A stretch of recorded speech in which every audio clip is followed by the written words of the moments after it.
Hello, class. I am Professor Cockrell, and your schedule says Richard Cockrell, but most people know me around here as Thad Cockrell.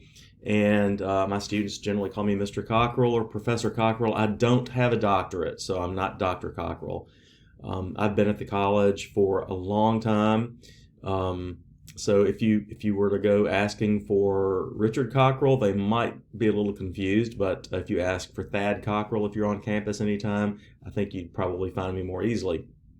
So I just wanted to start off the semester by welcoming you with this short video to walk you around the first assignment in the course.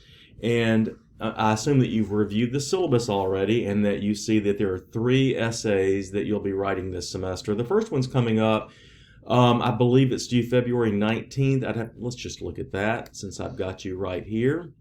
Go to assessment, go to assignments, and essay 1 is due February 25th. Okay, so that's a little bit longer from now. And that essay, the subject of that essay is August Osage County, which is a play that I have loaded in the course. It's in Module 5, and I would encourage you to get started on that as soon as you can, because I'd like for you to watch the play as well as read it. It's available in streaming services, in libraries, etc. If you still watch DVDs, you might find a DVD of it, but it's available in, I believe, Netflix. I'm pretty sure Amazon Prime, but some of the other ones as well. But that's the first essay. There are 2 other ones spaced out through this semester, so they don't all come at you at once. Just review the due dates. We've got about a month on that first essay. You have quizzes. Pretty much every module contains one 10-point quiz, and I've staggered the due dates for those so that you have a little bit of leeway, but be mindful of the due dates. If you go to the communication tool up here, I'm up here at the bar up here, and go to calendar, you'll see scrolling down here, for example, that you have access to these things already. The Module 1 reading quiz is available, and you see that it starts the 16th and it is due January 28th.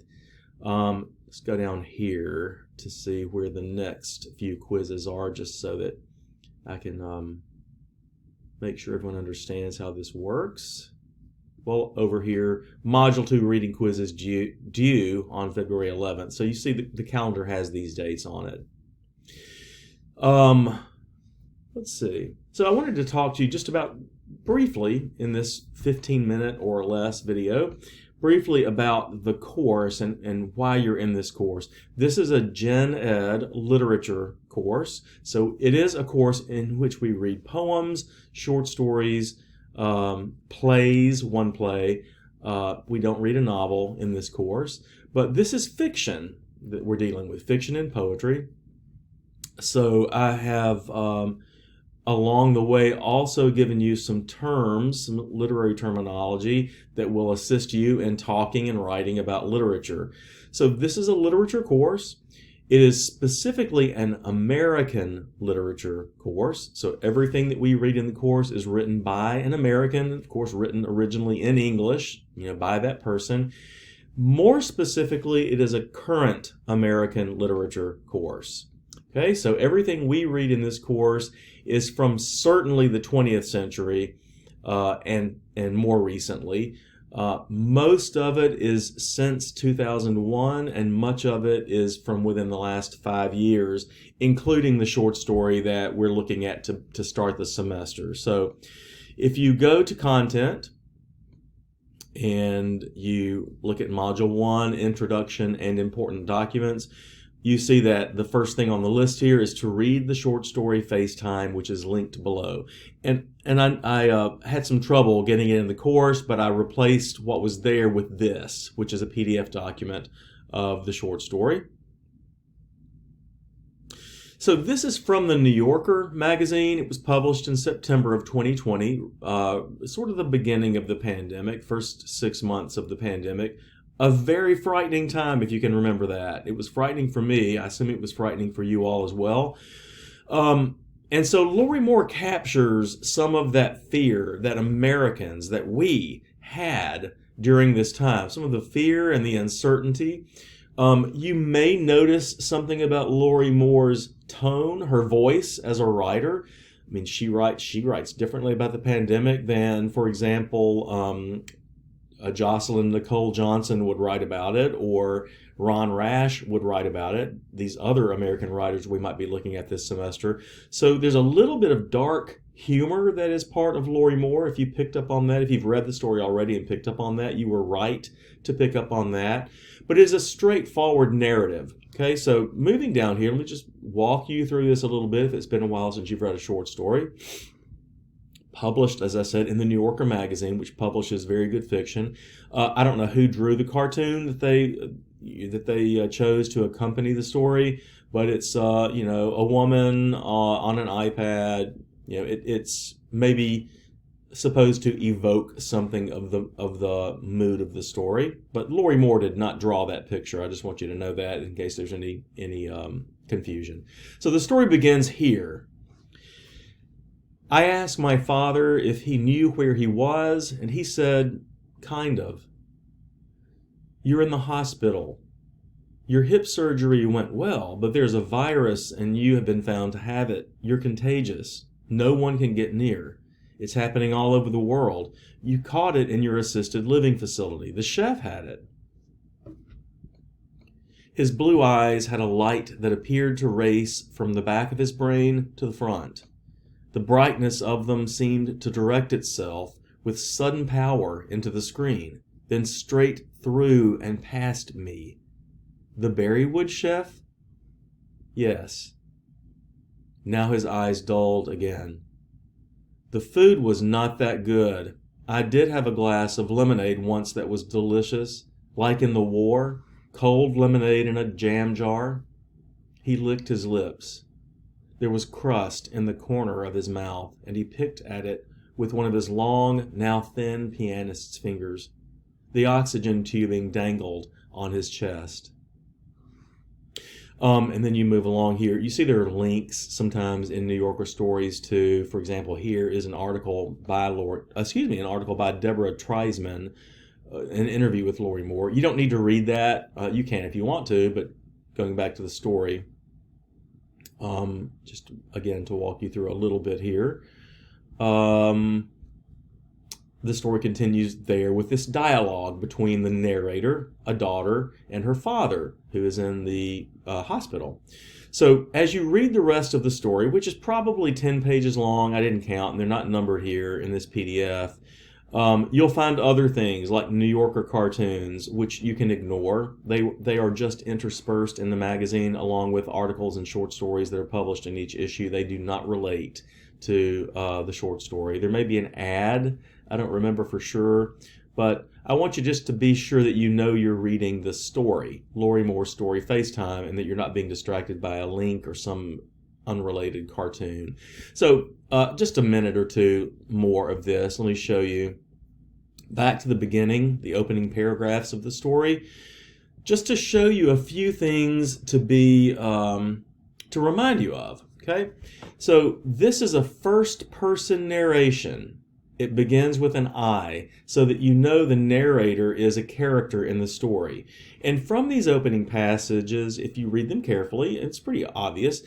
This is a woman narrator, and I'm not sure that we get a feel for her age at this point, but she's old enough to have a father who was in the war. Okay, you see right here it says, like in the war. He's remembering some lemonade that he had in the hospital being like some lemonade that was delicious back in the war. You learn later that it's World War II. So she's a woman. She's a daughter. This is her father. He's in the hospital. She's old enough to have a father who was in World War II. So just think about that for a moment. World War II was in 1945. Anyone who was in World War II would have been 20 in 1945 or so. And that person then would have been born in 1920, possibly. So someone who was born in 1920 might have had children at the age of 30, let's say, so 1950. So the daughter in this story is probably about 70 years old. Okay? So she could be younger, if she was a younger daughter of someone who had children at a later age. But just think about that when you're trying to get a feel for who the speaker of the story, who the narrator is, and who these characters are. So you have a feel for what ages they might be. That's part of how we read a story. It's not all about plot. It is also about understanding characters and their perspectives. The milieu, which in this case is, I would say, upper middle class people. You learn about some of their hobbies and pursuits and backgrounds, so we can make a call about that here. Now let me show you one last thing before I go to the end of what I want to say here. I want you to notice that there is dialogue going on here. She's questioning the hospital staff about their treatment of her father. Notice when you have quotation marks here, that's dialogue, so there's a character speaking. It doesn't always say, she said, or he exclaimed, or something like that, but you follow it this way. So the Berrywood chef is the father talking. The daughter says, yes, we know these two people are in the scene. Now his eyes dulled again. The food was not that good. I did have a glass of lemonade. So this is the father speaking again. There's a quotation mark, an opening quotation mark. He stops speaking there. Okay? And then we have a back and forth dialogue between the father and the daughter. And each time there's a new speaker, you have a new paragraph. That's just the mechanics of how we print fiction. Okay? So again, this is about a 10-page story. You're going to have a quiz over this story, all right? And I'm giving you two chances, two opportunities, two attempts on the quiz. Let me tell you what to read, to look for as you read the story carefully so that you'll do well on the quiz. Know who the narrator is. The narrator is not Lori Moore. Lori Moore is the author, okay? There's a difference between the narrator and the author. The author, the woman who wrote the story, Lori Moore, an American writer, sort of puts on a mask in a way. She puts on character. She becomes a daughter telling this story. So she becomes the narrator of this first-person narrated story. She's a character in the story, and, she does things in the story. We know things about her father, like he was in World War II. You'll discover that. I may ask you a question about that on the quiz. Know something about what his memories of World War II were, like where he was in World War II. If you know anything about history, you know that World War II occurred in both Europe, for Americans, in both Europe and in the South Pacific. We were fighting Germany and Italy on one end, we were fighting Japan on the other end. So know whether he was fighting the Germans or the Japanese, when he was in World War II. Details like that I'd like for you to know. So make note of anything that you find telling that helps you get into the story and into these characters. It's not a difficult story, but if there are words that you need to look up in the story, do that. Let me find a word here. Justin Trudeau, is the Prime Minister of Canada. Let's see if I can find a word. Pasteurization, I'm sure you know what that is. Malaria. Veracity. Here's a good example. If you need to look up the word veracity means believability or truthfulness. I wondered if lungs could really burst. I had heard this story from my dad on several occasions in my childhood, and I wondered about its veracity, the truth of it every time. Veracity. If you verify something, you see that it's true. So you see veracity and verify related. So know things about the story. Look up words if they're going to make the story mean more than it would mean without your knowledge of the words. Know what happens in the story. Know where the story is happening, that sort of thing. Now, you also have a discussion post. All I want to see in your discussion post is that you have read this story, you've engaged in the story, you can respond to the prompt. Let's go to the prompt here.